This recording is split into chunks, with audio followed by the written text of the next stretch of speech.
ActuSF, les podcasts.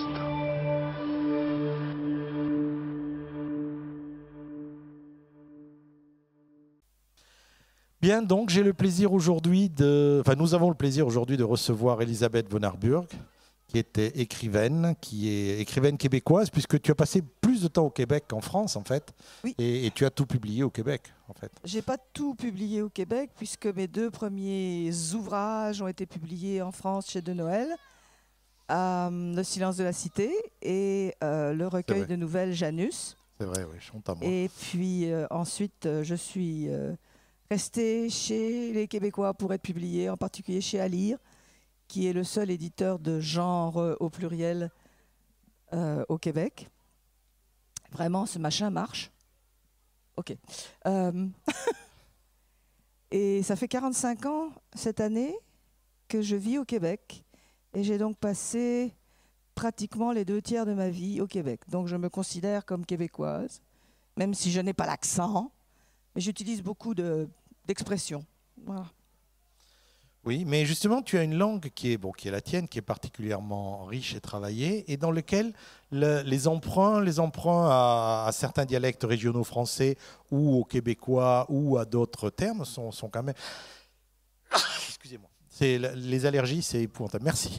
Et tu as aussi une faculté de créer un ensemble de mots et de t'inspirer quelquefois du vieux français quand tu en as besoin, etc. Ce qui fait que ça te fait un vocabulaire extrêmement riche.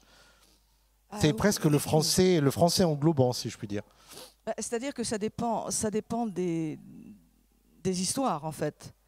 Mais quand on commence à écrire des histoires qui ne se passent pas au XXIe siècle, il est peut-être recommandé d'utiliser un vocabulaire qui n'est pas celui du XXIe siècle. Et donc, on est obligé d'adapter une langue, de se faire, essentiellement, éventuellement de se créer une langue. Et quand on fait du faux roman historique, c'est nécessaire de donner l'illusion que au moins les personnages parlent dans la langue de leur époque. Et ça a été un des plaisirs et un des supplices du roman qui précède celui-ci, Reine de mémoire, qui est le même univers, mais 500 ans ou 600 ans plus tard, parce qu'il fallait que les gens du XVIe siècle n'utilisent pas des termes qui ne dataient pas du XVIe siècle. Je m'étais donné environ une centaine d'années de jeu, parce que ce n'est pas le même monde, il ne s'est pas développé de la même façon. Les sociétés et les langues et les technologies et les sciences ne se sont pas développées tout à fait de la même façon. Elles sont légèrement en avance par rapport à ce qu'elles sont dans notre monde à nous. Donc je me suis permis linguistiquement une espèce de fourchette de 80 à 100 ans de plus. Mais j'étais tout le temps sur le dictionnaire, voyant, ok, ce mot-là apparaît dans la langue à quel moment? Ok, c'est 40 ans à peu près après l'époque. Ok, ça marche. Puis des fois, j'en avais un qui était exactement celui que je voulais utiliser, qui disait exactement ce que je voulais dire, et paf, celui-là ne marchait pas parce qu'il était moderne. Alors là, c'est la joie, quoi. Et pour ce roman-ci, c'est beaucoup plus difficile parce que... Là, on est au XIIe siècle. Là, on est à la fin du XIIe siècle et au début du XIIIe siècle. Et en fait, il y a un des personnages qui vit, lui, genre entre le IIIe siècle avant l'équivalent de Jésus-Christ, c'est-à-dire les Gémeaux, puisque Jésus-Christ a toujours une sœur jumelle. Et ils créent tous les deux la religion des Gémeaux, la religion géminite. Et le langage, je n'allais pas essayer de parler en vieux français, là, ce serait absolument illisible. Donc, pour donner une saveur d'archaïsme à la façon dont les gens parlent, ce qu'on fait, c'est qu'on utilise certains types de constructions, on utilise quelques mots. Mais le problème, c'est que ces mots, il faut qu'ils soient connus par le lecteur. Or, on ne contrôle pas les lecteurs, n'est-ce pas ? Et à la relecture, mes réviseurs chez Alire m'ont dit « Oui, ben, ce mot-là, je ne le connais pas, qu'est-ce qu'il veut dire ?» J'ai dit « Oups !» Et donc, j'en ai supprimé quelques-uns qui étaient vraiment justement trop typiques. Et c'est dommage, ça retire un petit peu de la couleur locale, mais bon. Oui, de toute façon, il y a un jeu, même quand on s'éloigne dans le futur, quand on travaille comme tu l'as fait comment dirais-je, sur un certain nombre d'endroits dans l'espace et dans le temps, il est clair que le langage change beaucoup quand on se base sur la réalité et que nous, on ne peut pas se le permettre. Mais le jeu que tu as fait a été aussi un jeu de doter, dans la Voie des Pierres en particulier, donc premier tome d'une trilogie qui sera publiée cette année, toujours chez Alire. Tu as travaillé sur le phrasé aussi. C'est-à-dire que je me rends compte qu'un certain nombre de personnages cultivés parlent avec un phrasé latin, d'autres parlent avec un phrasé beaucoup plus, je dirais, saxon, c'est-à-dire plus brutal. Et... Je sais pas, je pense que tu l'as fait exprès, bien entendu. Non, je ne l'ai pas vraiment fait exprès, mais je m'en suis rendu compte après. Alors, je suis naturellement génial, c'est juste ça. Et alors, cette trilogie, donc, et également la série de Reines de mémoire que tu publies avant, repose sur cette idée de Jésus ayant une sœur jumelle, Sophia, et donc une religion qui est, pour certains, basée uniquement sur Jésus, les espèces d'intégristes purs chrétiens, méchants, etc.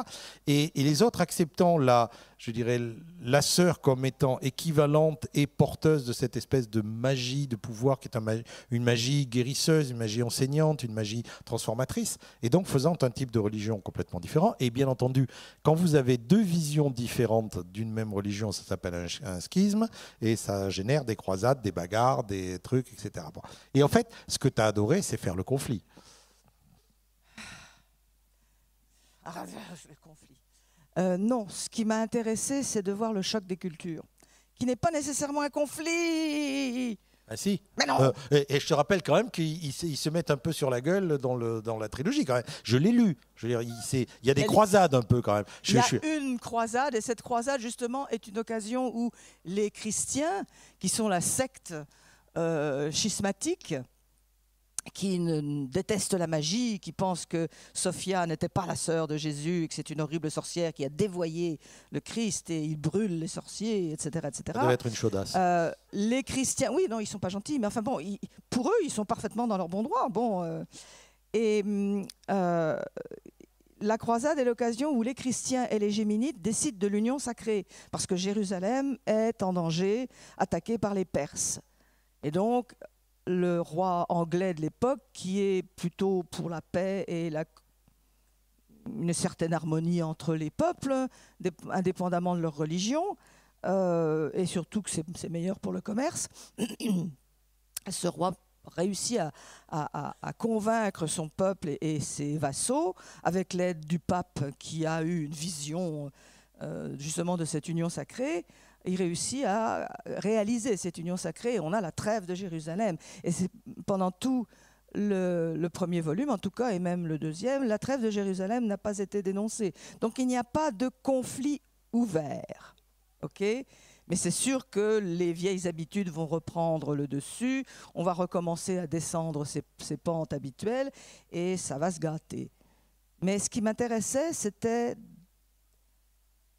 de prendre des personnages qui viennent d'une culture et d'une religion, puisque la religion fait partie de la culture, les gens du Nord, puisque les gens du Nord sont plutôt chrétiens que géminites, et de les déplacer. Tous mes personnages sont des personnes déplacées, sont des immigrants, comme moi au Québec. Bon. Et donc, c'est le regard qu'un immigrant porte au bout d'un certain moment, ou certains immigrants en tout cas, le regard qu'ils portent sur l'endroit d'où ils viennent et l'endroit où ils se retrouvent n'est pas celui des gens du cru. Et c'était ça qui m'intéressait de voir, parce que c'est un regard critique et ça pose des problèmes identitaires, disons, encore plus aigus à une période comme le XIIIe siècle, où la religion informe tout. Ça informe la politique, ça informe la science, la vision du monde, ça informe la façon dont on est en relation avec autrui et avec soi-même. Donc c'est quelque chose de très étranger à notre propre vision du monde d'aujourd'hui, enfin en général. Donc c'était ça qui m'intéressait. C'est pas tellement le conflit armé Bing Bang Boom.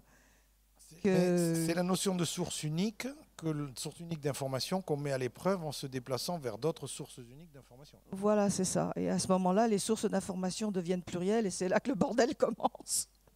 En fait, c'est carrément là, c'est 700 ans avant les premières fake news. Oui, c'est ça. Il y a de la désinformation, il y a toujours eu de la désinformation. C'est simplement les moyens de la disséminer qui ont changé. Mais bon, je vais essayer de rentrer un petit peu dans le bouquin. Je vais rappeler 2-3 détails. Je m'excuse, je vais essayer d'être le moins spoiler possible. Il y a 2 frères. Il y en a un qui est, enfin, ce sont des Bretons. Il y en a un qui est parti se fâcher avec à la croisade, qui est parti à la croisade un peu fâché avec papa.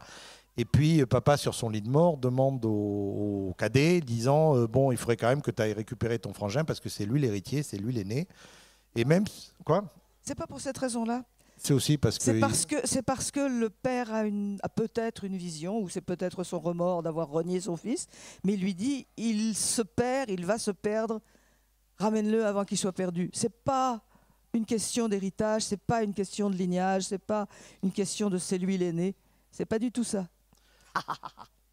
Oui, si tu lis ton 4e de couverture, c'est. Ah oui, non, mais le 4e de couverture, c'est pas moi qui l'ai écrit celui-là. J'écrirai les 2 suivants parce que bon. Oui, il vaut peut-être mieux, oui. Mais non, mais dans la scène quand même aussi, le cadet qui comptait, enfin qui était dans la logique de récupérer l'héritage ou le contrôle du domaine. Dans le fond, il a ce minimum de soulagement de se dire ben, c'est pas sur moi que les emmerdements vont tomber d'une certaine façon. Oui, c'est ça, parce que lui ne s'est jamais vu comme l'héritier. Il adore son frère, il a adoré, c'est le terme adoré. Il a adoré son frère, il l'adore toujours. Et il a toujours considéré que son frère était l'héritier légitime. Et donc, il est content, oui, effectivement. Et il n'hésite pas une seconde à dire à son père oui, je vais aller le chercher, alors que c'est un voyage de plusieurs mois pour se rendre à en Palestine. En Judée, on appelle ça la Judée, à l'époque. Et puis bien entendu, c'est pas là qu'est le frangin, donc non, il faut. En fait, on visite un peu, c'est bien, c'est intéressant. On visite l'Europe, On visite l'Europe. On traverse la France et choisit de faire un voyage par les territoires géminites parce qu'ils sont plus sûrs. Et il va retrouver son frère en Hongrie, où une partie de l'armée chrétienne a été appelée pour défendre un roi qui va peut-être se convertir au christisme contre une partie de vilains mongols qui attaquent ses frontières du nord-est. Et là, ça se gâte.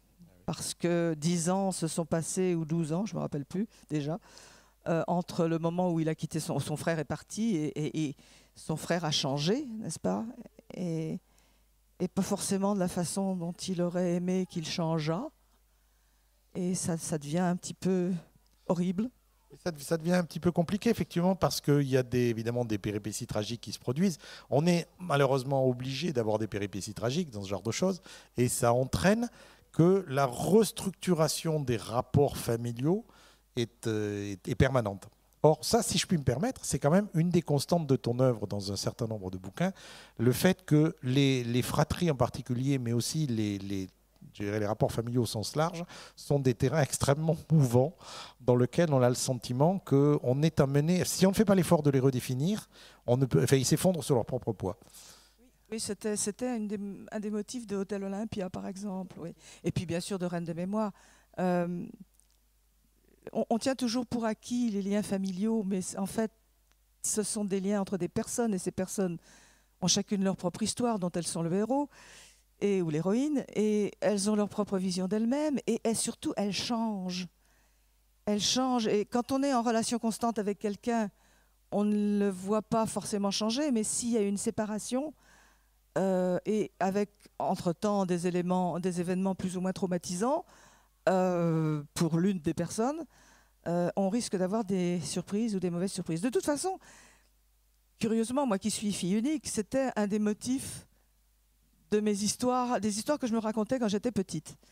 Il y a peut-être encore ici des petites filles qui se racontaient des histoires de chevaliers, je ne sais pas. Je ne me racontais pas des histoires de princesses. On a mangé la dernière. On a mangé la dernière. Oui, maintenant on a l'Internet et des téléphones. Mais bon, moi j'avais pas ça et j'avais même pas la télévision. Donc je me racontais des histoires de chevaliers avec des histoires de frères ennemis. Sauf qu'ils étaient ennemis à cause d'un horrible malentendu. Et après de tragiques péripéties, ils se rendaient compte que c'était un horrible malentendu et ils acceptaient de s'aimer de nouveau. Et bon. Tu n'as jamais songé à écrire de la romance parce que oui, tu remplaces les deux frères par un truc, ça marche bien. Oui, non, justement, c'était jamais des sœurs ennemies et pourtant j'ai des demi-sœurs. Mais bon, alors c'est ça. Et ce roman est d'une certaine façon... C'est d'une certaine façon l'histoire que je me racontais quand j'étais petite et j'ai décidé qu'il était temps de me la sortir pour en avoir fini une bonne fois pour toutes avec. Sauf que c'est devenu extrêmement compliqué parce que je n'ai plus 12 ans ou 13 ans et il m'est arrivé aussi quelques bidules en cours de route. Voilà. Tu as aussi, dans ces livres-là, tu as toujours pareil cette redéfinition de la magie et qui est une magie guérisseuse, qui est une magie plutôt, enfin qui est, j'allais dire une magie féminine, mais je vais me faire engueuler. Non, mais qui était une magie qui n'est jamais présentée comme étant la possibilité de combattre, etc. Même si c'est utilisé de cette façon-là. C'était plutôt la magie qui aidait à soigner, qui aidait à accoucher, qui aidait à préparer les bonnes herbes et les bonnes potions, etc. C'est une magie naturelle, c'est la magie naturelle. Si tu veux la considérer comme féminine, bon, why not? Non, mais c'est bon. Mais disons que c'est la magie naturelle qui fonctionne. Enfin, chacun a sa propre fabrication de magie. Moi, la mienne, c'est une magie plus scientifique, parce que je viens de la science-fiction et que de toute façon, je ne considère pas que ces bouquins soient de la fantasy. Pour moi, c'est de la science-fiction. Et si vous les lisez attentivement, vous vous rendrez compte que c'est de la science-fiction en réalité. C'est marqué fantasy historique oui, sur ton bouquin. Il faut vraiment que tu aies une grosse discussion avec ton éditeur, hein, quand même, parce que... Non, disons que j'ai disposé, comme Norraine de mémoire, j'ai disposé des éléments qui, pour un lecteur vraiment acharné, peuvent dire oui, bah, c'est peut-être quand même de la science-fiction. Bon, d'accord. Mais bon, n'insistons pas. Mais disons que c'est une magie, effectivement, qui est une magie qui permet un certain type de relation au monde, qui n'est pas une relation d'agression. Mais un des motifs du bouquin, de cette série-là, c'est qu'elle a été utilisée, et elle peut être utilisée de façon agressive comme une magie de combat. Il y a des mages guerriers dont la spécificité est de pouvoir utiliser la magie de façon guerrière, c'est-à-dire mettre des embûches sous les pas des ennemis, les faire attaquer par des nuées de moustiques vampiriques, enfin bon, ce genre de choses. Il y a eu, dans le passé de ces sociétés, un événement traumatisant, collectif, qui est la guerre des mages. Et la guerre des mages a été tellement traumatisante que c'est elle qui a déterminé le fait que la magie, c'est de 3 à 5 siècles plus tard, la magie commence à être institutionnalisée, c'est-à-dire encadrée. On se rend compte que si les gens commencent à avoir peur des mages, recommencent à avoir peur des mages, ça va mal tourner pour les mages, parce qu'ils ne sont pas invulnérables. On peut les tuer. Ce sont des êtres humains. Et donc, on a trouvé une espèce d'accommodement raisonnable en institutionnalisant la magie, en définissant ce qu'on peut et ce qu'on ne peut pas faire. Il y a des choses qu'on peut faire, mais ce n'est pas parce qu'on peut les faire qu'on doit les faire. En fait, on ne doit pas les faire. Et donc, il y a des interdits très forts. Il y a ce qu'on appelle la magie rouge. La couleur rouge est une couleur extrêmement négative pour les géminites. Et la magie rouge, c'est celle des nécromanciens, qu'on appelle nécromants en fait, et elle est totalement interdite, elle est punie de façon extrêmement sévère. Donc, si vous voulez, on a apprivoisé les côtés dangereux de la magie en les encadrant, mais il y a ce traumatisme collectif qui reste là, et la magie guerrière peut être utilisée, et on va encore l'utiliser, mais de façon très ponctuelle. Oui, mais elle existe, on la voit apparaître. Et il y a aussi des figures déifiées qui jouent un rôle extrêmement important dans des forces, si je puis dire. Des forces, par exemple quand tu as le gamin qui revient en arrière et qui arrive à l'endroit où... tu vois, il y a des... Oui, oui, tu vois. Tout ce système-là repose... la magie repose sur le fait que les gens qui ont des talents, et qu'on appelle des talentés, peuvent se rendre dans ce qu'ils appellent l'entremonde, à partir duquel ils ont la capacité de manipuler notre monde à nous. L'entremonde n'est pas séparé, il est consubstantiel de notre monde, Mais lorsqu'on y a accès, on peut modifier les choses dans notre monde à nous et on peut surtout mieux connaître notre monde. C'est-à-dire qu'ils ont par exemple une connaissance très fine de la matière. Et ils peuvent la manipuler, ce qui leur permet de faire des transformations, etc., etc. Et le problème, c'est qu'il y a dans cet entremonde des créatures que les humains considèrent comme surnaturelles, qui sont en fait des émanations de cet entremonde, qui parfois vivent dans notre monde parce que le fait que les humains croient en elles et les ont déifiées, les ont créées littéralement. Nous créons nos dieux. C'est l'idée. Nous créons nos créatures surnaturelles. Et ces créatures surnaturelles, il y en a une en tout cas, qui est un des personnages principaux de la série, qui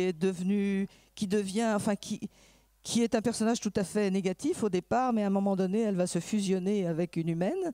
Et là, ça va devenir extrêmement compliqué pour les deux. Mais je n'en dirai pas plus. Oui, le suspense. Par contre, ce qui est intéressant, c'est que ce sont des gens qui absorbent l'énergie ou qui, quelquefois, se nourrissent des talentés. Oui, et ça, on peut se nourrir du talent d'autrui, et c'est une des choses interdites. C'est un acte de nécromancie odieux, très puni, mais cette créature-là, elle n'y voit pas d'inconvénient, au contraire, ça l'arrange. Et donc, elle se nourrit des humains talentés quand elle en a besoin. Nous, d'ailleurs, quand on fait des tables rondes, qu'on se nourrit du talent des auteurs qu'on invite, c'est à peu près quelque chose qu'on fait. Mais là, par contre, c'est autorisé, vous voyez. Oui, à condition de le faire avec la hiérarchie qui va bien. Oui, non, mais ce rapport sur le pouvoir, sur le talent, il est extrêmement intéressant parce que ça pose à tout moment à la personne qui est talentée la question: qu'est-ce que tu vas faire de ta vie maintenant que tu peux faire ça? Et c'est une question quand même que tu nous renvoies en tant qu'artiste, en tant qu'écrivaine, en tant qu'artiste au sens large. Hein.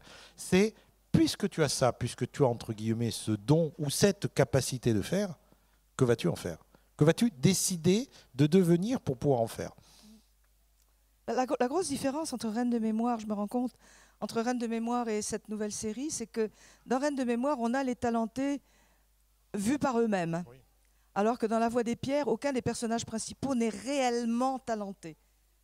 Et on ne sait pas trop. On va le savoir au fil de l'histoire, mais il y en a un voit pas en tant que tel, c'est sûr. Oui, il y en a un qui l'est peut-être, mais qui considère ça avec beaucoup de réticence. Il y en a une autre, le personnage féminin principal, qui a une espèce de talent à éclipse. Et effectivement, c'est très difficile pour eux de se définir comme être humain. Qu'est-ce qu'ils vont faire avec ça? Ça m'intéressait comme ligne d'histoire, ça. C'est bien joli d'avoir des talents. Bon, je peux faire ci, je peux faire ça. Bon, premièrement, est-ce que je dois le faire? Et deuxièmement, est-ce que je veux le faire? J'aime pas trop la fantasy où il y a, ok, on a des pouvoirs, youpi, puis on fait n'importe quoi avec. Non, c'est pas. D'abord, ça me paraît pas tellement vraisemblable, à moins d'avoir quelqu'un qui est totalement narcissique et. Tu as déjà vu un film Marvel récemment? Oui, non, justement, oui, c'est ça. Ce ne sont pas des super-héros, vraiment pas des super-héros. Alors que j'ai l'impression que dans beaucoup de fantasy, il y a une espèce de variété de magiciens super-héros qui me fatigue beaucoup, moi. Enfin, bon. Ça a commencé avec Gandalf quand même, d'une certaine façon. Et la façon qu'a eu Tolkien d'éviter l'écueil, c'est de le faire mourir, théoriquement, assez vite. Oui, c'est ça. C'est un spoiler si vous avez pas lu Le Seigneur des Anneaux, mais on espère quand même que... encore quelqu'un qui... Oui. De même que les rapports familiaux entre Luke et Dark Vador, éventuellement. Oui, c'est bon. ça. Bref. Donc, mais ça, c'est vrai que cet aspect-là de dire, ok, j'ai ce truc-là, qu'est-ce que j'en fais? C'est vrai que c'était plus dans le Reine de mémoire, c'était presque une fonction, j'allais dire commerciale ou une fonction sociale. Oui, c'est une fonction sociale carrément. Moi, ça m'intéressait d'intégrer la magie à la société, d'intégrer la religion et la magie qui la soutient à la société et de voir ce que ça donne. Ce n'est pas quelque chose de magique, ce n'est pas quelque chose d'extraordinaire, c'est quelque chose de parfaitement institutionnalisé et qu'on utilise dans la vie quotidienne, plus ou moins, et qui fait partie de la vie quotidienne. Et c'est pour ça que pour moi, c'est une espèce d'ambiance qui n'est pas une ambiance de fantasy, mais une ambiance de science-fiction. La magie est utilisée comme une science. Oui, ce qui est aussi intéressant, enfin, ce qui moi m'a toujours emballé dans tes livres, et tu le sais, c'est qu'au milieu de tout ça, il y a des gens. Et en fait, le cadre, le contexte, l'ensemble des lignes de force, c'est une réussite il n'y a aucun souci de ce côté-là. Mais pour moi, ce qui vraiment me touche en tant que lecteur, c'est le fait qu'il y a des gens balancés dans tout ça et qui sont donc éduqués par un environnement étranger, une philosophie étrangère, une religion étrangère. Ils ont une vision du monde complètement différente de la nôtre et malgré tout, tu réussis à nous les rendre prégnants, à nous les rendre, je dirais, presque frères. Bien que je pense qu'on aurait du mal à s'accorder sur une vision du monde commune entre eux et nous. Que ce soit d'ailleurs pour Reine de mémoire, où ça commence à être le siècle des Lumières, on commence à se dire, oui, c'est des gens avec qui on se dit, on pourrait discuter de la manière dont la vision du monde évolue. Mais malgré tout, c'est quand même lointain. Et dans, évidemment, la voie des pierres. C'est plus difficile dans la voie des pierres, parce qu'il y a une évolution souterraine de la vision du monde dans Reine de mémoire, mais dans la voie des pierres, pas vraiment, c'est-à-dire que si les personnages évoluent, effectivement, les personnages sont obligés d'évoluer, c'est du côté d'un certain relativisme qui n'est pas du tout historique. Là, je suis dans l'anachronisme total, mais c'est délibéré. Il me semblait que c'était cohérent avec cette espèce de distinction, de dichotomie entre les chrétiens et les géminites. On veut croire à la magie, on croit à la magie, on utilise la magie, l'entremonde existe, on y est allé, c'est prouvé, c'est scientifique. Et puis les autres qui sont dans le déni et le refus total et violent, et de faire évoluer des personnages d'une de ces cultures à l'autre. Mais tu disais, elles sont différentes, mais elles sont pas. On peut pas vraiment faire quelque chose de totalement différent. C'est pour ça qu'on peut raisonner avec ces personnages-là. C'est que on a tous plus ou moins eu ce genre de problème. Enfin, on a tous eu. Il me semble beaucoup d'entre nous ont eu affaire à ce genre de problématique face à des croyances qu'on ne partage pas ou qu'on ne partage plus.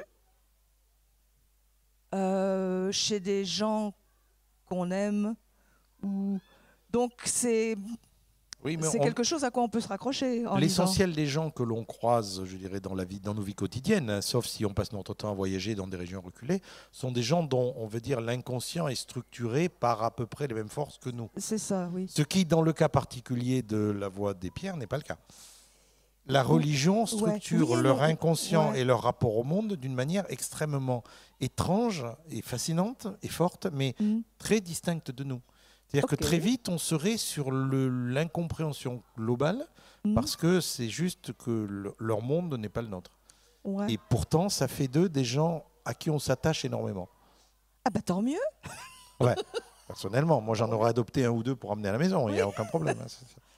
Ce qu'il y a aussi, c'est que historiquement, dans ce monde-là, il y a des guerres, il y a des conflits. Il y a eu des conflits. Les deux religions se sont approchées, enfin les tenants des deux religions se sont approchés pour du territoire. Et puis il y a des brigands, et puis il y a des viols. Mais ce que je voulais dire, c'est qu'au niveau historique, il y a des territoires qui sont maintenant chrétiens, qui étaient autrefois géminites, et vice-versa. Ce qui fait qu'il y a des gens, il y a toujours des restes, il y a toujours une mémoire.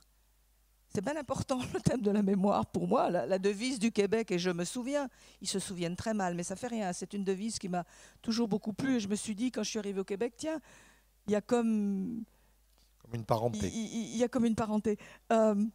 Et donc, il y a des gens qui se souviennent, et il y a les histoires, les légendes qui continuent, les histoires qu'on raconte aux enfants qui continuent à courir d'une génération à l'autre. Et à chaque génération, ils ont à se situer, certains personnages ont à se situer par rapport aux anciennes croyances de leur famille, qui ne sont plus les croyances de la famille maintenant, mais il en reste quelque chose qui fait que j'ai un peu triché, parce que la famille d'où vient le personnage principal est une famille relativement tolérante. J'aurais pu prendre une famille totalement... mais il y a des gens intolérants dedans, en particulier le curé et le médecin, mais de la génération présente. Mais il y a eu des gens plus tolérants. Le médecin précédent était plus tolérant. L'abbé précédent était plus tolérant. Et la famille a une vision plus tolérante du monde que la vision générale du monde chrétien.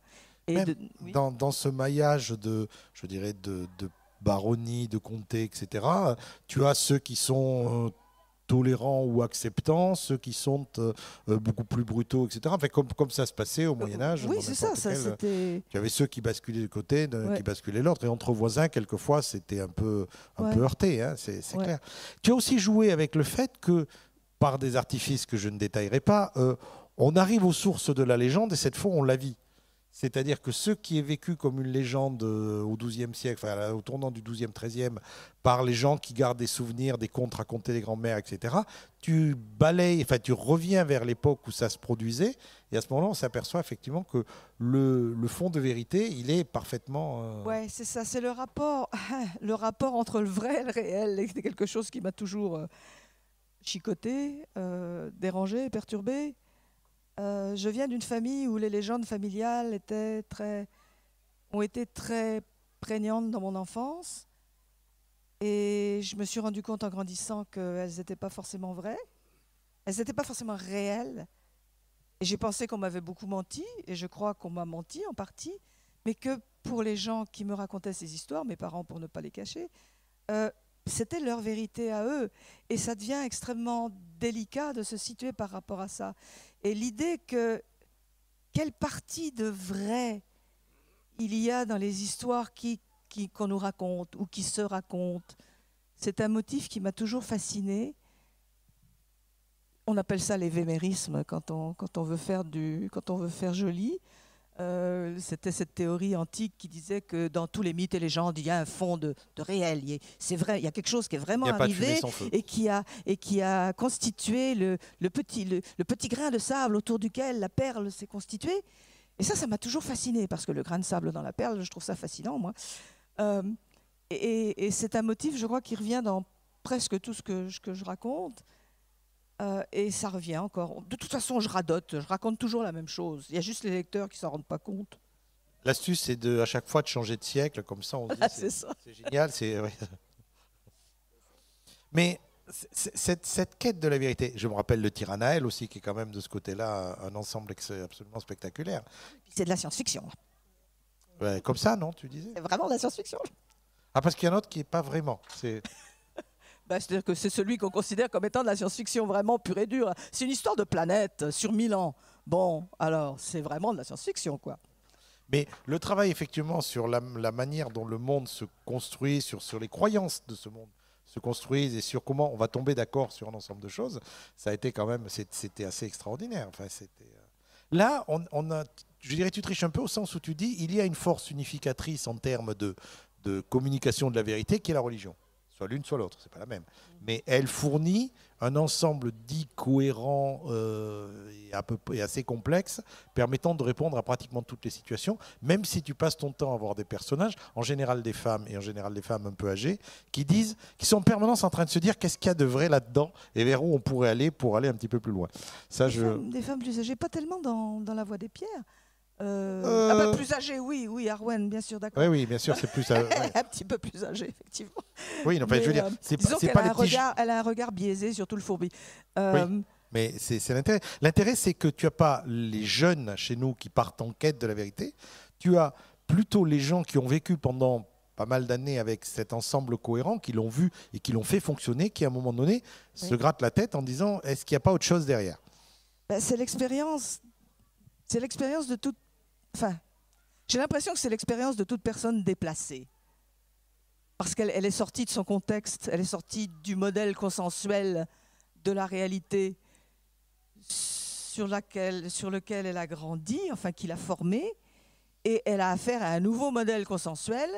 Et là, automatiquement, il y a à moins qu'il y ait déni et refus, il y a une comparaison. Et si tu as deux montres qui te donnent l'heure, elles ne te donnent pas la même heure, laquelle tu choisis? Ça devient un problème. C'est le problème de tout immigré. Comment est-ce que je m'adapte? Est-ce que je m'adapte? Qu'est-ce que je vais choisir d'accepter? Qu'est-ce que je vais choisir de refuser? Qu'est-ce qu'on va choisir d'accepter et de refuser de moi? Et comment est-ce que je me place vis-à-vis de ça? En fait, j'essaie de traiter de ce qui se passe aujourd'hui comme n'importe quel auteur de genre. Mais ça prend pas mal de distance pour moi pour traiter de ces choses-là. Et le problème de justement la vision du monde religieuse aujourd'hui me paraît un gros problème. et tout ce tout ce qui en tient lieu, en fait, parce que n'importe quel fanatisme, n'importe quel fondamentalisme est de nature religieuse. C'est la vérité. Il n'y a rien d'autre à côté. Et ça, je trouve ça mortel. C'est mortel. Ben, le Nord-Amérique en tant que continent est quand même, bon, les USA énormément, mais aussi le Canada et le Québec de ce côté-là, est quand même très, je dirais, très structuré par une espèce de religion à certains moments omniprésente et qu'on a du mal à contourner. Hein. Moi, chaque fois que je vais à Montréal, je suis effaré du nombre d'affiches, de symboles religieux, de choses comme ça. Les pubs pour le denier du culte, c'était quand même extraordinaire. Ça fait combien de temps que tu es venu à Montréal?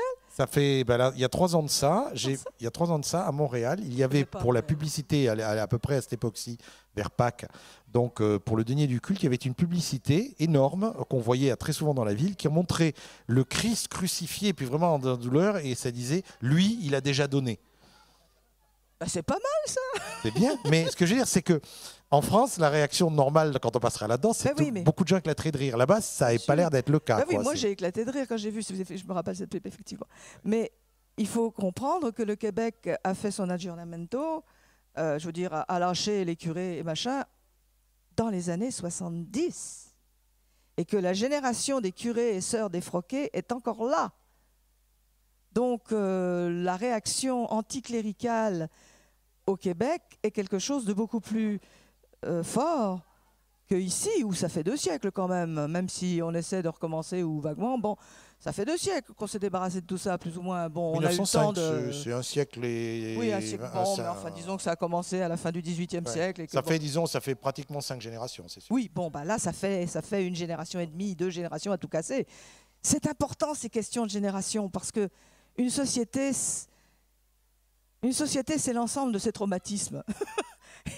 Et la religion et la façon dont dont ces valeurs ont été imposées au Québec a été, avec la colonisation anglaise et le lâchage par les Français, ont été les grands traumatismes culturels des Québécois. Et ça, tant qu'on n'a pas compris ça, on ne comprend pas.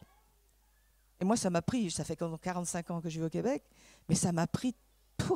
horreur, j'ai honte de le dire, mais ça m'a pris au moins 25 ans ou 30 ans avant de vraiment comprendre que ces histoires-là, pour beaucoup de gens, datent de seulement la génération de leurs arrière-grands-parents. Et donc, les légendes familiales sont extrêmement proches, extrêmement personnelles. Alors qu'ici, ben, moins. Il y a une notion qui est curieuse dans tes livres de manière générale. La religion est certes une chose, comme tu dis, imposée, mais en même temps, on peut l'explorer. On a le droit de jouer avec les pouvoirs. C'est des choses que justement sur lesquelles on peut faire un travail de scientifique, d'expérimentation, tu vois. Alors que je me souviens d'avoir vu aux États-Unis, il n'y a pas si longtemps que ça, c'était il y a 2 ans, je visitais le Grand Canyon, et il faut savoir qu'au Grand Canyon, le Grand Canyon, c'est un machin, 2 km de profondeur, 20 km de large, 420 km de long. Vous voyez le bestiau un peu. Quand vous êtes devant, vous savez que c'est énorme. Et ben, comme en plus l'air est très sec, vous voyez très loin et vous voyez un machin absolument gigantesque. Eh bien, vous pouvez visiter le Grand Canyon sur des bateaux qui sont sur la petite rivière, enfin le fleuve qui est en dessous et qui, croyez-moi, vu d'en haut, c'est un fil bleu. Et ces bateaux-là vous expliquent que le Grand Canyon a été créé en 40 jours par le déluge. Et vous avez des géologues à l'époque qui vous disent que ça a marché, alors qu'ils vous font la manière dont ça s'est passé et qui vous expliquent au passage que ça prouve bien que Dieu est américain quelque part. Bon. Eh ben, on n'hésite pas à faire ce genre de truc. Il y a une longue file pour faire ce truc. Ça coûtait $100, sinon je croyais moi je l'aurais fait juste pour savoir ce que ça dit. Mais vous pouvez le trouver sur Internet. Hein, vous cherchez ça. Et donc vous avez des gens qui vous racontent au mépris de toute espèce d'évidence que le Grand Canyon a été construit en 40 jours. Quand vous savez le temps qu'il faut à un artisan pour faire une piscine, je veux dire, le Grand Canyon en 40 jours, c'est juste pas crédible. Voilà. Or, ça, je veux dire, en France, on l'a pas. En France, et même la plupart du temps en Europe, on n'a plus cette dimension-là du tout. Ils sont obligés d'être beaucoup plus vicieux. Il n'y a pas de partisans de la terre plate en France. Il y en a peut-être 3 qu'on a empaillés dans un musée. Mais enfin, en tout cas, le moins qu'on puisse dire, c'est que peut-être surpris. On les voit pas. On les voit pas. Non. On les voit pas. C'est ça. C'est que en Nord-Amérique, toutes ces théories, tous les créationnistes sont extrêmement visibles depuis l'événement fatal de celui dont il ne faut pas dire le nom, l'élection du bidule, là, la chose, tout ce monde-là est sorti, est sorti du bois et on se rend compte à quel point, justement, toutes ces croyances existent encore. Et moi, c'est ça qui me fascine et qui m'afflige aussi, c'est la persistance de croyances obsolètes et souvent mortifères, et de quelle façon elles peuvent aisément ressurgir et reprendre le dessus. L'histoire bégaye, et ça, plus on vieillit, c'est une des horreurs de l'âge. L'horreur de l'âge, pour moi, c'est pas tellement les rides, mais c'est de voir revenir des choses qu'on pensait passées, finies, tous les plus jamais qui reviennent. Et ça, c'est vraiment, en ce moment, là, c'est la chose qui m'épouvante. Et dans La Voie des Pierres, on le sent passer, parce que le plus jamais qu'on ne veut pas voir revenir, et qui menace de revenir, et dont on craint tout d'un coup qu'il est revenu, c'est la guerre des mages. C'est l'usage chaotique des pouvoirs qui peuvent démolir le monde. Et c'est ça. C'est l'emploi, en fait, de cette espèce de magie pour essayer de faire triompher une vision du monde sur l'autre, au lieu d'essayer de les faire coexister. Voilà, c'est ça. Et ce qui est intéressant, c'est que tu résous le problème, et plus tard dans Reine de mémoire, qui est antérieur, mais bon, ça prouve bien que tu as un cerveau de science-fiction, je dirais que les choses sont arrivées à un niveau de compréhension où, justement, on est d'accord pour expérimenter, et on est d'accord pour que la structure sociale soit à tout moment vérifiable. Alors qu'aux États-Unis ou même dans le Nord-Amérique, il y a des moments où il y a des choses qui disent ça ne doit pas être vérifié parce que c'est au-delà, ça doit être une croyance. C'est un dogme. Et quand c'est un dogme, je veux dire, relatif au Grand Canyon en 40 jours, le moindre début de commencement d'éducation vous fait regarder la chose avec un état de stupéfaction béate. C'est vrai. Or, vous avez des gens, sérieusement, qui sont dedans. Et on se dit, quelle est la démarche de ces gens? Comment ont-ils intégré une vision du monde leur permettant de s'accommoder de ça? Moi, personnellement, j'en suis incapable. Surtout aujourd'hui, avec le déluge d'informations et de moyens de communication, il me semble que ça doit prendre un effort conscient et délibéré, absolument épuisant, de conserver ces croyances-là. Le nombre de films de la Terre qui ont été faits par des satellites, par des stations spatiales, par des fusées, par des trucs, il y en a, mais une quantité dingue. Le nombre de façons de voir la Terre, même avec des avions. Quand vous prenez l'avion, que vous survolez... mais ils ne prennent pas l'avion. Ouais, d'accord. Bon, donc à un moment donné, il faut faire énormément d'efforts pour continuer à accepter que la Terre est plate. C'est ça, c'est admirable d'une certaine façon de faire cet effort-là. Oui, mais sauf quand on essaie de tuer les gens qui ne pensent pas de la même façon que vous, mais à part ça, c'est admirable. Oui, hein? Oui, c'est un refuge contre le changement, c'est un refuge contre autrui. Est-ce que tu penses que c'est une question qu'on peut poser au public, puisque je crois... Oui, il nous reste 10 minutes. Demandez au public si le public a des questions. Oui, il y a un beau micro pour faire circuler. Ah. Puis même, on n'est pas si nombreux, on peut se poser face à face, là. Non, l'avantage du micro, c'est qu'on l'enregistre. Ah, c'est pour l'enregistrement, oui, c'est vrai. Alors, la grande difficulté, c'est de ne pas tout arracher.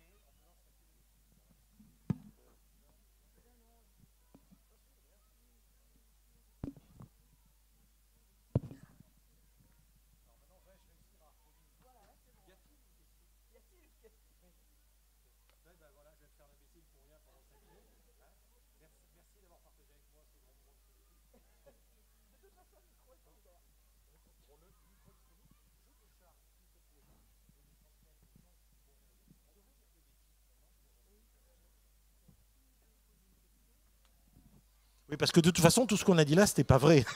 Vous ne trouverez absolument rien de tout ce qu'on a dit dans le bouquin. Pour rebondir sur ce que vous avez dit, je dirais que c'est justement parce qu'il y a énormément d'informations, énormément de transmission d'informations numériques sur la technologie. De près dans le micro. Tout ce qu'on est capable de faire. Ah oui, voilà, ça va mieux.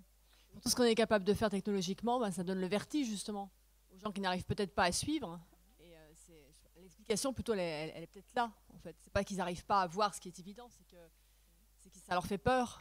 Ça leur fait peur, ça les dépasse. Et ils se sentent, c'est pas qu'il y en a beaucoup, c'est que ça demande une souplesse. C'est-à-dire cela demande d'abandonner régulièrement le modèle qu'on utilise dans un domaine local pour le remplacer par un autre modèle qui est soit un modèle plus vaste, soit un modèle, je dirais, presque opposé ou tout au moins de nature différente. Il y a une accélération trop forte. Il y a tout le temps, tout ça devient... Oui, c'est ça. Le problème, c'est que l'être humain n'est pas câblé pour le changement perpétuel. Non, voilà. On est un animal de meute. La meute a une structure bien définie. Il y a ce qu'il y a la meute, puis il y a ce qu'il y a à côté de la meute qui n'est pas la meute et qu'on doit bouffer.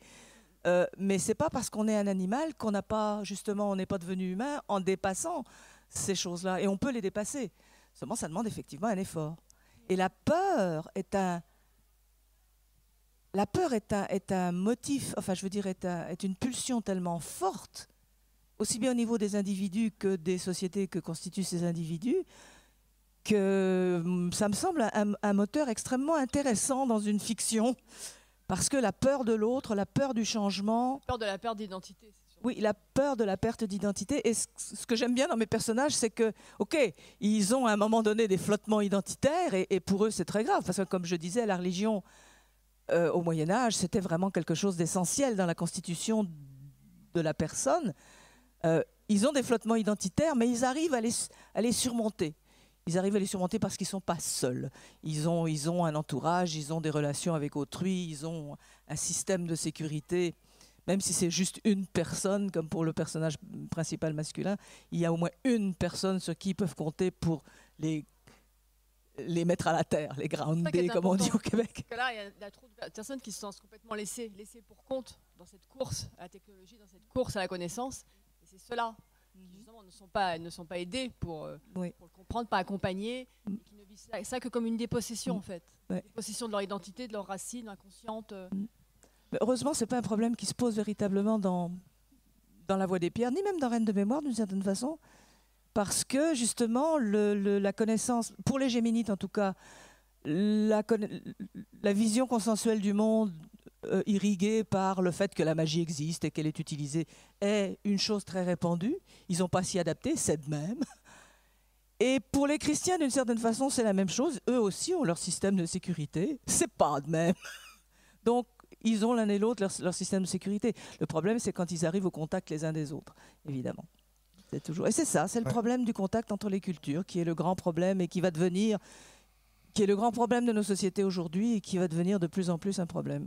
Et le problème des différences, ou tout au moins de l'acceptation des minorités, on le voit avec les minorités sexuelles, par exemple. Ça, c'est un problème que toi, tu gères, je dirais, élégamment dans la Voix des Pierres, dans la suite. Parce que, dans le fond, ils sont pas trop chiants par rapport à ça, quoi, d'une certaine... Même s'ils le sont. Dans la mesure où vous avez Jésus et Sophia, un homme et une femme à la tête d'une religion, où le mot-clé de cette religion, les deux mots-clés de cette religion sont harmonie et charité, dans la mesure où l'harmonie consiste à accepter ce qu'il y a de masculin dans le féminin et ce qu'il y a de féminin dans le masculin, les Géminites n'ont pas trop de problèmes avec les minorités sexuelles. Disons que dans Reine de mémoire, c'est plus affirmé parce que c'est 5 siècles plus tard. Au Moyen-Âge, il y a quand même une limite à l'anachronisme, là. Et donc, si vous voulez, chez les Géminites, c'est suggéré que c'est relativement accepté si on n'en cause pas trop. Ils en sont au niveau don't ask, don't tell, qui est relativement un progrès par rapport à l'étape précédente. Et on les brûle plus, quoi. Bon, c'est quand même, ça. De leur point de vue, c'est quand même mieux. Oui, de point de vue, c'est quand même mieux. Et effectivement, c'est ça. Et mes personnages sont toujours sexuellement, enfin du point de vue sexuel et sexual, c'est-à-dire social et personnel, sont toujours relativement fluents. Ce ne sont pas des gens qui ont des préférences sexuelles affirmées. Ils ne se définissent pas de cette façon. Ils ne se définissent pas d'abord comme ça, enfin souvent. Oui, ce qui est rare en fantasy, parce qu'en fantasy, les archétypes de fantasy en dehors de toi sont plutôt des personnages sexués fortement. Et sexués fortement, donc obligés de suivre une sexuation qui leur est imposée. Même celui qui n'est pas hétéro strict, homme ou femme, est censé vraiment correspondre aux critères de l'homosexualité telle qu'on l'a définie, aussi bien pour une fille. Ah ben oui. Je ne dois pas lire assez de fantasy, parce que justement, enfin, les livres de fantasy, les histoires de fantasy dont je me souviens, qui souvent sont écrits par des femmes, tiens, qui est assez curieux, ont justement des personnages qui ne sont pas archétypés sexuels. Alors, je ne dois pas lire assez de fantasy là. Ou alors, mais de toute façon, le mien, c'est pas de la fantasy. Oui, alors bon. oui, non, c'est sûr. Bon, non, il faut que tu parles à ton éditeur. Il faut qu'il fasse une réédition en marquant science-fiction à la place de fantasy historique et 2292 non, mais on peut se détacher des archétypes aussi bien dans la fantasy que dans la science-fiction. On ne peut pas ne pas fonctionner avec les archétypes, c'est très difficile, mais on peut jouer avec.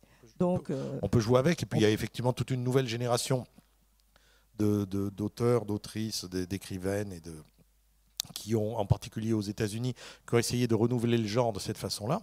Et ça date d'il y a pas mal de temps, là. Ça oui, date d'il y a au moins 25 ans. En France, ça n'a pas nécessairement été très bien traduit. C'est ça, c'est que le problème qu'on a quand on parle des genres en France, on parle des livres qui ont été traduits, qui sont qui sont quand même une infime portion de ce qui est écrit dans les autres langues. Et je ne parle pas seulement de l'anglais, mais disons essentiellement de l'anglais. Et c'est bien dommage parce qu'on a une vision extrêmement étriquée de ce qui peut se faire. Et c'est dommage pour ceux qui en écrivent parce qu'ils sont limités dans leur modèle. Puisqu'on on commence par écrire d'abord ce qu'on a lu, n'est-ce pas? Et pas seulement au niveau du style, mais au niveau aussi de la façon dont on traite les thèmes, les motifs, les tropes. Donc c'est dommage. Oui, mais c'est en tout cas une réalité ici en France. Ouais. L'ensemble des modèles de personnages que l'on nous donne sont des personnages d'abord en général pour qui la sexuation, la sexualité et la sexuation sont des axes forts de définition et des actes autour duquel ils peuvent tourner, mais qui ne remettent pas le côté gender fluide, c'est pas trop rentré parce que ça donnerait l'impression de perdre le lecteur. Et il y a en particulier chez nous toute une littérature de romance qui est en train vraiment d'envahir le champ littéraire. Hein. Audrey, qui est bibliothécaire ici, te le dira, la romance, c'est quand même un truc qui sort beaucoup. C'est pas des personnages genderfluides hein, du tout. C'est vraiment des personnages sexuellement canalisés. Tu vois. C'est normal. On est dans une période où justement la fluidité des genres commence à arriver à la conscience collective. Donc on essaie de se rassurer et de se sécuriser en répétant, en réitérant, en mettant en valeur la sexuation forte. C'est normal. Mais ça peut être de la romance homo, de la romance machin, de la romance... Il y a toutes les formes de romance, et de ce côté-là, c'est très bien accepté, mais les homos sont clairement homos, les hétéros sont clairement... Et puis personne ne se dit, après tout, je suis 90% hétéro, mais je pourrais éventuellement, pourquoi pas... Bon. Cette fluidité, on la voit pas apparaître. Hein, et c'est dommage parce que ça retire de la complexité au personnage. Je parle d'un point de vue technique, là. Elisabeth, les gens ne veulent pas forcément des personnages complexes. Le travail que nous vivons dans nos modes de pensée actuellement depuis 20 ans est une tentative désespérée de freiner la tendance au monde à se complexifier. C'est-à-dire on cherche à éviter la complexification du monde en se rabattant sur des modèles simples qui ne fonctionnent plus bien, mais qui ont l'avantage d'être compréhensibles par tout le monde. On essaie de ralentir. Oui. Si je peux me permettre, pour revenir, parce que comme ça je vais être dans le fil, sur la religion, la résurgence de la religion, il y a des études de Lebras qui montraient que, par exemple, dans le Maghreb, on voit une laïcisation de la société, d'où une résurgence de la religion face à ce mouvement qui est inéluctable. Et donc, du coup, c'est pour ça qu'il y a du fondamentalisme, parce que les sociétés là-bas sont en train de changer. Il y a une diminution, par exemple, du nombre d'enfants par femme, et ça fait que du coup, la société change, les relations changent, et donc du coup, la religion se sent bastion assiégé et doit... Ça a été comme ça à toutes les époques, en fait. Non, je suis sûr que chez les Égyptiens, à un moment donné... C'est accéléré depuis vraiment une vingtaine d'années dans l'histoire. On essaie de ralentir. Et c'est vraiment un phénomène. Depuis 20 ans, la religion qui progresse le plus, c'est la laïcité, de manière très très claire. Dans toutes les religions. Toutes les religions, même celles dont vous imaginez qu'elles sont les plus fortes, les plus fondamentalistes, etc., la laïcité progresse.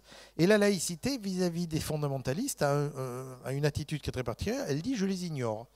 Ce sont des gens dépassés, ils finiront par mourir, et moi, je suis l'avenir. » Et ça, c'est une démarche que vous entendez chez tout le monde. C'est un peu terroriste comme attitude, je trouve. Mais oui, bon. Mais tu sais, j'ai eu l'occasion de rencontrer des gens qui faisaient la révolution du jasmin en Tunisie, des choses comme ça, etc., qui venaient du Maghreb, qui te parlent et qui te disent, mais c'est vrai que nous avons une génération de gens, il va falloir attendre qu'ils meurent. Mais c'est ça, c'est ce que je vous disais tout à l'heure à propos des curés défroqués et des sœurs défroquées au Québec. On attend qu'ils soient passés, mais l'éducation est quelque chose qui reste beaucoup plus longtemps que les gens. C'est quelque chose c'est une chose à laquelle je suis très sensible parce que je suis née de parents vieux. Mon père avait 50 ans quand il m'a eu, n'est-ce pas? Et il est né à la fin du 19e siècle et il a été élevé par des gens qui étaient nés au début du 19e siècle. Ben, excusez-moi, ça vous change une vision du monde. Et donc, il y a une rémanence qui dépasse la simple longueur de la vie humaine, la simple durée de la vie humaine. Et on a à jouer avec ça, enfin on a à jouer, on a à supporter ça, on a à dealer, comme on dit en bon québécois, on a à dealer avec ça, on doit faire avec ça. Et si on n'en a pas conscience, ben, on tombe sur des malentendus ou bien on tombe sur des fins de non-recevoir ou des cul-de-sac relationnels aigus. Dealer est un très très vieux mot français, bien entendu, puisqu'il est québécois, qui a inspiré les Américains avec le mot dealer qu'ils utilisent aussi. Deal. Deal. Je crois qu'on a pas mal terminé, là. Si vous n'êtes pas trop abattu par la chaleur, on va vous renvoyer à l'air frais. Oui? Ah, il y avait une question. Oui, merci. Je voulais juste réagir sur un point. Faire remarquer que le genre de l'imaginaire est justement celui où on pourrait s'attendre à trouver des personnages complexes. Hélas, oui. Ben, c'est aussi le genre dans lequel on pourrait s'attendre à trouver des lecteurs extrêmement intelligents et curieux. Et c'est donc le cas. Non. La preuve étant que vous êtes là. Mais il n'empêche que si on compare par exemple nos ventes à celles de Marc Lévy, pour lequel le niveau de complexité est légèrement différent, ben, il en vend quand même plus que nous. Tu vois, donc c'est vrai, je suis tout à fait d'accord avec toi, mais nous avons quand même ce souci-là un petit peu. À la base, c'était un gag. Oui, merci. Merci de l'avoir rappelé.